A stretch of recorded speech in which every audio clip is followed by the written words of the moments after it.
La celda olía a piedra húmeda y a cuerpos que llevaban demasiado tiempo sin ver el sol.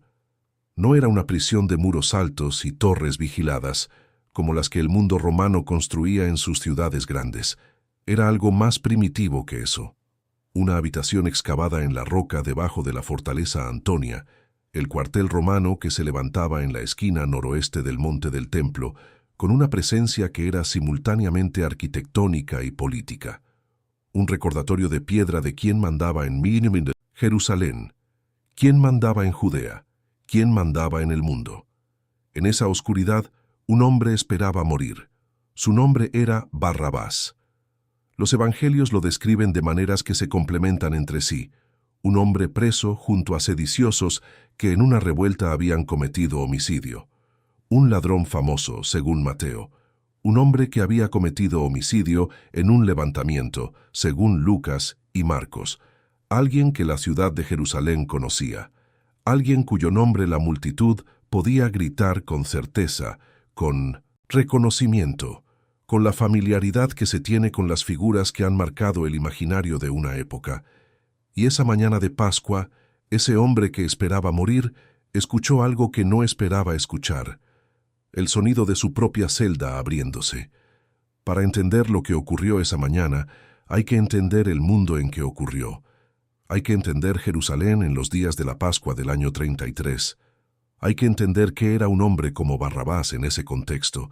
Y hay que entender qué clase de momento era ese en la historia de una ciudad que vivía sobre una falla invisible pero constante entre la fe de su pueblo y el poder de sus ocupantes. Jerusalén durante la Pascua era una ciudad al borde de sí misma. La fiesta conmemoraba la liberación de Egipto, la liberación. En una ciudad ocupada por Roma, esa palabra tenía un peso que iba mucho más allá de lo histórico o lo litúrgico. Cada año, cuando las caravanas de peregrinos comenzaban a llegar desde Galilea, desde la Decápolis, desde la diáspora de 1900, Alejandría y de Roma y de Babilonia, la ciudad se llenaba de un fervor que las autoridades romanas miraban con una mezcla de respeto burocrático y desconfianza profunda. Los peregrinos podían llegar a triplicar o cuadruplicar la población normal de Jerusalén durante la Pascua. Cientos de miles de personas apretadas en calles que no habían sido diseñadas para contenerlas a todas. El calor del cuerpo humano multiplicado por miles, el olor de los animales que serían sacrificados, el humo del templo, elevándose sobre la ciudad. Y debajo de todo eso, como el rumor sordo de agua corriendo bajo la piedra, la tensión política que nunca descansaba del todo. Roma sabía que las fiestas religiosas eran peligrosas, no por la religión en sí, que el imperio toleraba con cierta pragmática indiferencia, sino por lo que la religión podía encender en un pueblo que llevaba generaciones soñando con ser libre de nuevo. Los celotes, los que creían que la liberación de Israel debía ser alcanzada por la fuerza, encontraban en las multitudes festivas un ambiente propicio para encender chispas. Y cada Pascua, Poncio Pilato dejaba su residencia habitual en Cesarea Marítima y viajaba a Jerusalén con refuerzos militares. No por devoción, por control. Barrabás era, en ese contexto, exactamente el tipo de figura que la tensión política de la época producía. No sabemos su historia completa, los textos no la dan, pero podemos reconstruir el contorno con lo que sí sabemos. Era conocido. Su nombre, que en arameo puede significar hijo del padre o hijo del maestro, sugiere que tenía una identidad reconocida dentro de su comunidad. No era un criminal de poca monta que operaba en las sombras. Era alguien que la ciudad sabía quién era, lo suficiente como para que su nombre pudiera ser gritado por una multitud. Había participado en un levantamiento, había matado a alguien en ese levantamiento, y ahora estaba encadenado en la oscuridad debajo de la fortaleza Antonia, esperando lo que en el sistema judicial romano esperaba a los que se levantaban contra Roma: la crucifixión. Conocía ese destino. Lo había visto antes, como todo habitante de Judea lo había visto. Roma crucificaba en los bordes de los caminos, en los lugares visibles, precisamente porque quería que se viera. La cruz no era solo una forma de ejecución, Era una comunicación, un mensaje escrito en cuerpos humanos, dirigido a cualquiera que pensara en resistir. Barrabás sabía lo que le esperaba, y esa mañana estaba esperando que eso comenzara. La costumbre de liberar a un prisionero durante la Pascua es uno de los elementos más debatidos históricamente del relato de la Pasión. Los 4 evangelios la mencionan como una costumbre establecida, una práctica que Pilato conocía y utilizaba. Algunos historiadores han cuestionado su existencia en registros romanos, fuera de los textos evangélicos.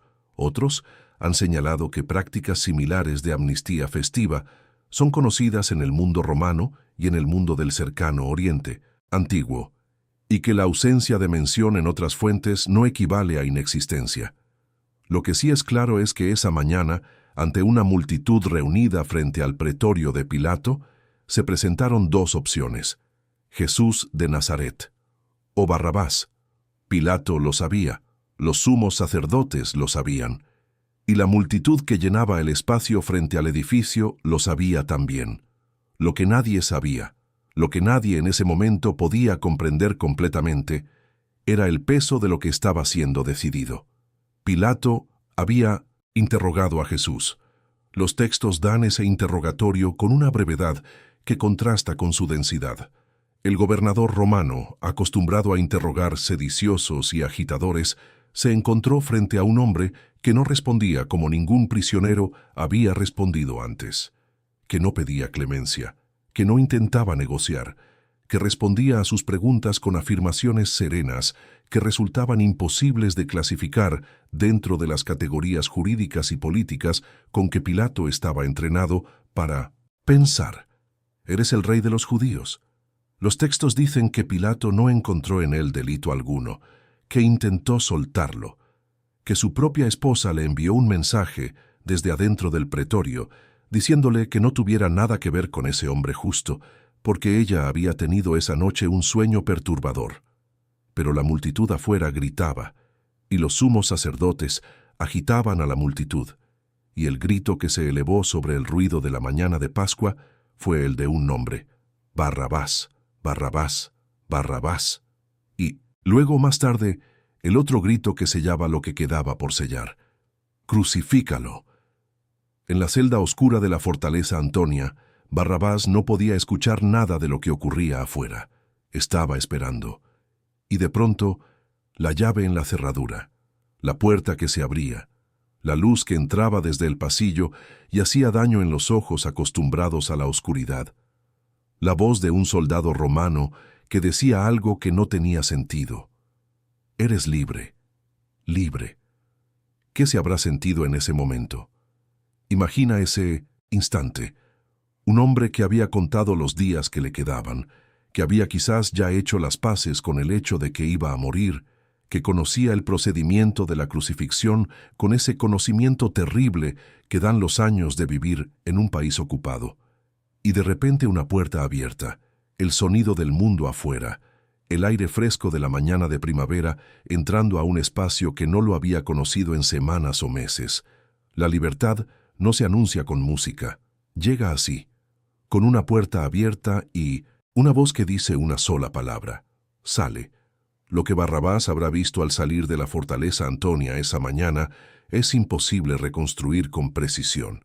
Pero el contexto lo rodea. La ciudad estaba en movimiento. La multitud que había gritado su nombre, la misma multitud que había gritado la condena del otro, se estaba dispersando ya o se estaba moviendo en otra dirección. Los soldados romanos se preparaban para el procedimiento de la crucifixión. En algún lugar cercano, a pocos metros quizás, un hombre cargaba una viga de madera sobre los hombros lacerados. Los textos no dicen que Barrabás los vio, no dicen que se cruzaron, no dicen que miró a los ojos del hombre que ocupaba el lugar donde él debería haber estado, pero el silencio de los textos en ese punto no cierra la pregunta. La abre. ¿Qué habría hecho un hombre en esa situación? ¿Habría salido corriendo hacia la ciudad baja, hacia las calles donde podía perderse entre la multitud de peregrinos?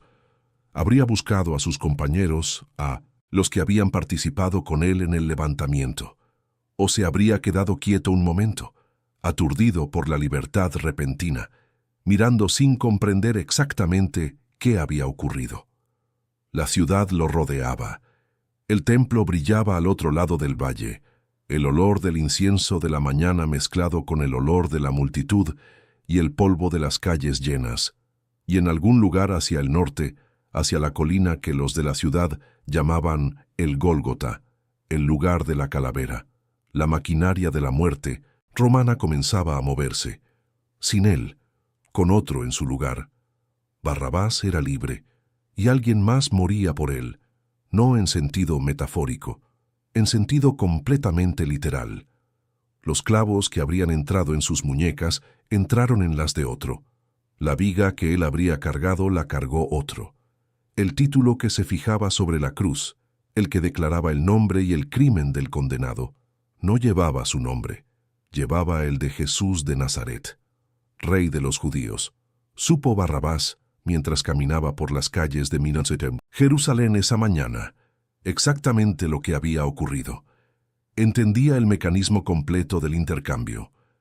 Probablemente sí, al menos en sus términos más básicos. La costumbre de la amnistía pascual era conocida. Él sabía que su liberación no había ocurrido por error ni por un acto de clemencia espontánea de Roma. Alguien había sido condenado en su lugar, alguien había muerto para que él viviera. Y lo que siguió después es la pregunta que los textos dejan completamente sin responder. La historia de Barrabás termina en el momento en que sale de la celda. Los 4 evangelios lo mencionan, lo liberan, y luego lo sueltan en el silencio histórico, del mismo modo en que Pilato lo soltó en las calles de Jerusalén. No vuelve a aparecer. En ningún texto canónico, en ningún texto apócrifo de valor histórico significativo, en ninguna tradición antigua que pueda rastrearse con certeza hasta el primer siglo. La figura de Barrabás desaparece del registro con la misma velocidad con que apareció. Y eso genera una pregunta que no tiene respuesta sencilla. ¿Qué ocurre con un hombre que sabe que está vivo porque otro murió en su lugar? Esa pregunta no es teológica en su forma más inmediata. Es humana, profundamente humana. Es la pregunta que haría cualquier persona en esa situación, creyente o no, piadosa o indiferente a la religión, culta o analfabeta. Si supiera que está vivo porque otro murió en su lugar de manera concreta, directa, sin metáfora, esa información no puede simplemente archivarse y olvidarse. Tiene que hacer algo con ella. Barrabás salió a una Jerusalén que en las horas siguientes iba a cambiar. La crucifixión ocurrió a la hora tercia, alrededor de las 9 de la mañana, según Marcos, o al mediodía, según Juan. Duró horas. Y en algún punto de esa tarde, los textos registran algo que los que estaban en la ciudad habrían experimentado de manera física y desconcertante: la oscuridad. Los textos dicen que desde la hora sexta hasta la hora nona, desde el mediodía hasta las 3 de la tarde, una oscuridad cubrió la tierra. El historiador Talo, citado fragmentariamente en fuentes posteriores, menciona un eclipse o una oscuridad inusual en esos años, aunque la datación y la interpretación de ese fragmento son materia de debate académico. Lo que los textos bíblicos describen con claridad es que algo en el cielo cambió mientras Jesús colgaba de la cruz. Barrabás estaba en algún lugar de Jerusalén en ese momento. Él también habría visto esa oscuridad. Él también habría sentido el aire cambiar, el cielo cerrarse, la tarde de primavera convertirse en algo que no tenía nombre preciso. Los habitantes de Jerusalén, los peregrinos en las calles, los sacerdotes en el templo, los soldados en sus puestos, todos habrían levantado los ojos hacia ese cielo que se oscurecía en mitad del día y habrían sentido algo que se asemejaba al miedo. ¿Y Barrabás? ¿Sabía todavía, en ese momento, que el hombre en la cruz había ocupado su lugar? ¿O ya había conseguido alejarse lo suficiente, física y emocionalmente, como para que la oscuridad fuera solo un fenómeno atmosférico extraño y no el signo visible de algo que lo concernía de manera directa? No lo sabemos, pero eso era solo el comienzo de lo que esa tarde traería. A las 3 de la tarde los textos dicen que Jesús murió. Y dicen también que en ese momento, en el templo que brillaba al otro lado del valle del Cedrón, el velo que separaba el lugar santo del lugar santísimo se rasgó de arriba a abajo, y que la tierra tembló, y que las rocas se partieron, y que el centurión romano que estaba de guardia al pie de la cruz miró hacia arriba y dijo algo que ningún romano en el imperio habría dicho sobre un crucificado antes de ese momento. Verdaderamente, este hombre era el Hijo de Dios. La ciudad esa tarde estaba en un estado que los textos describen con una economía de palabras que contrasta con su densidad emocional. Multitudes que habían ido al espectáculo de la crucifixión regresaban a la ciudad golpeándose el pecho. Los discípulos se habían dispersado, escondidos en algún lugar de la ciudad con las puertas cerradas y el corazón roto. María, la madre, estaba de pie al pie de la cruz, con un dolor que ninguna palabra puede contener completamente. Y en algún lugar de esa ciudad, Barrabás. Los 3 días siguientes, el sábado de Pascua y el primer día de la semana siguiente, son los días del silencio. El cuerpo de Jesús estaba en el sepulcro.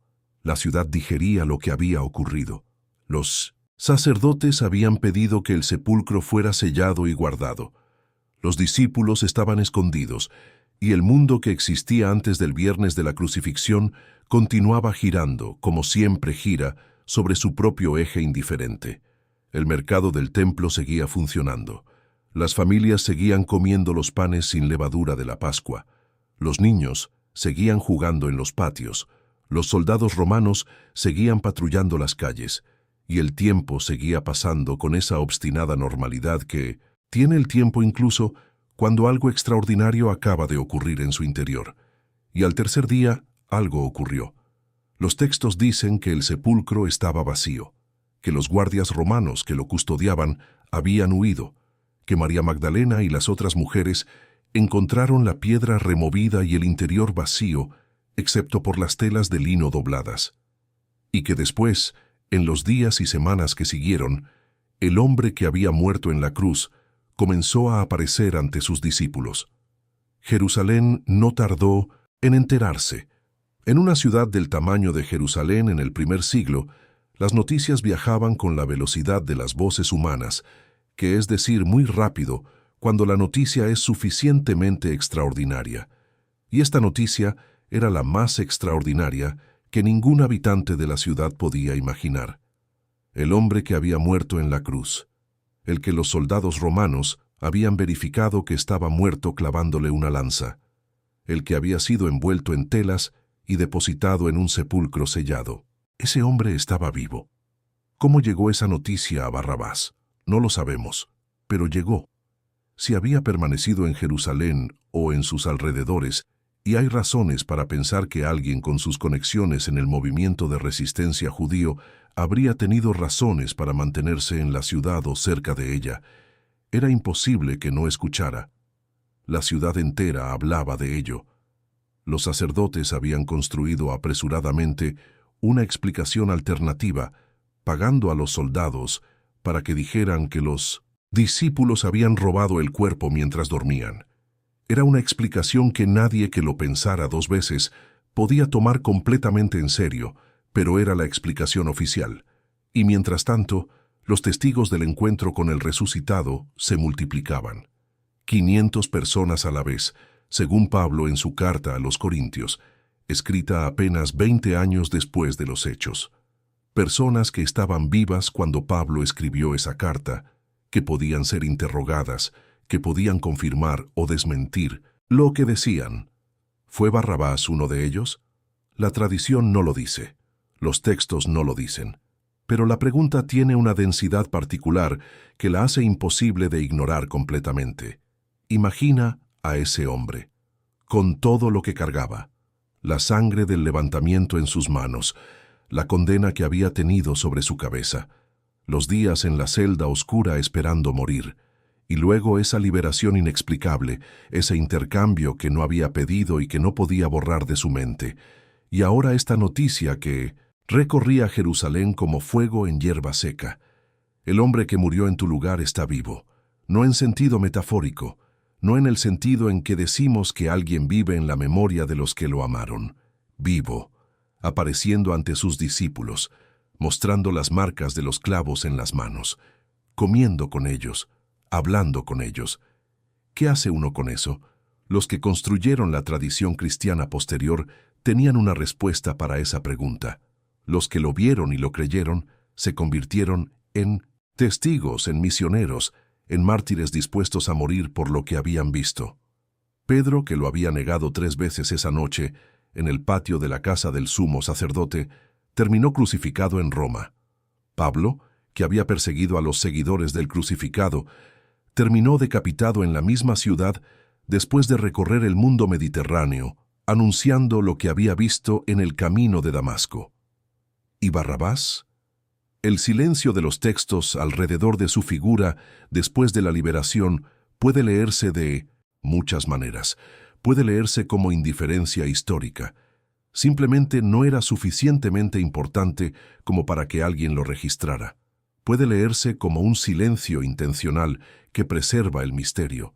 Puede leerse como la señal de que su historia fue, después de ese viernes de Pascua, completamente ordinaria. Que salió de la celda, volvió a la vida que tenía antes, continuó con sus actividades y vivió y murió sin dejar más huella en el registro histórico que la que ya tiene. O puede leerse de otra manera. En algunos textos apócrifos tardíos y en ciertas tradiciones que no forman parte del canon, hay especulaciones sobre el destino de Barrabás. Algunas lo convierten en testigo de la crucifixión, otras lo hacen seguidor posterior de los discípulos. Ninguna de esas tradiciones tiene peso histórico comparable al de los textos canónicos, y sería deshonesto presentarlas como datos ciertos. Lo que sí es cierto es lo que los textos dan: la imagen de un hombre que salió vivo de una situación en la que debería haber muerto, por una cadena de circunstancias que lo excedían completamente, y que luego desaparece. Y esa desaparición, en cierto modo, es más poderosa que cualquier relato de conversión o de arrepentimiento que podría añadirse. Porque Barrabás no es solo un personaje histórico, es también una imagen, y las imágenes que los textos sagrados colocan en el corazón de sus relatos más centrales no son accidentales. Un hombre culpable, un hombre condenado, un hombre que, por razones completamente ajenas a sus propios méritos, es soltado mientras otro, declarado inocente por el mismo hombre que lo condena, es llevado a morir. Ese es el núcleo de la historia de Barrabás, y es un núcleo que no necesita elaboración teológica para tener peso. Lo tiene por sí mismo, en su brutalidad histórica y humana. En el año 70, 37 años después de esa mañana de Pascua, los ejércitos de Tito entrarían en Jerusalén y arrasarían la ciudad. El templo ardería. Las calles, por las que Barrabás había caminado esa mañana de libertad inesperada, quedarían cubiertas de cenizas y de ruinas. La fortaleza Antonia, donde había estado encadenado, desaparecería. Jerusalén, como la conocía ese mundo, desaparecería. Y si Barrabás vivió hasta esos años, habría visto eso también. Habría visto la ciudad que lo había liberado ser destruida por el poder que lo había condenado. Habría visto el templo que brillaba desde las colinas de su infancia convertirse en columnas de humo negro sobre las ruinas de Judea. Habría visto el mundo en que había vivido toda su vida desaparecer bajo las ruedas de la historia. Y quizás, en algún momento de esos años, en alguna noche sin sueño, en algún lugar que no conocemos, habría vuelto al recuerdo de esa mañana. La celda que se abría, la voz que decía «eres libre», las calles de Jerusalén abriéndose ante él, y en algún lugar detrás de él, un hombre que cargaba una viga de madera hacia una colina que se llamaba el lugar de la calavera. Hay personas que cargan una libertad que no pidieron durante toda la vida, que despiertan con ella, que comen con ella, que envejecen con ella, que no saben exactamente qué hacer con el hecho de estar vivos cuando deberían haber muerto. Barrabás fue eso. Lo fue de manera completamente literal en una mañana de Pascua en Jerusalén, en el año 33 de nuestra era. Y lo que hizo con esa libertad, cómo vivió con ese peso, qué pensó en los años que siguieron cuando la historia de ese viernes se fue, expandiendo por el mundo mediterráneo como círculos en el agua, hasta llegar a Roma y a Grecia y a Alejandría y a todos los rincones del imperio, eso no lo sabe nadie. Solo él lo sabía. Y se lo llevó consigo al silencio del que venimos todos, inevitablemente, y al que todos regresamos. Pero la mañana en que salió de esa celda, cuando la luz le golpeó los ojos y el aire fresco de la primavera de Judea entró en sus pulmones y las calles de Jerusalén se abrieron ante él, en algún lugar, a sus espaldas una historia comenzaba que 2000 años después todavía no ha terminado de contarse, y él no lo sabía. Nadie allí podía comprender completamente lo que estaba por suceder. Solo caminó hacia adelante, hacia la ciudad que le devolvía la vida, con los pasos pesados e incrédulos del que no termina de creer que lo que siente bajo sus pies es tierra libre. Y el sol de la mañana de Pascua lo iluminó desde atrás, proyectando su sombra larga sobre las piedras de Jerusalén.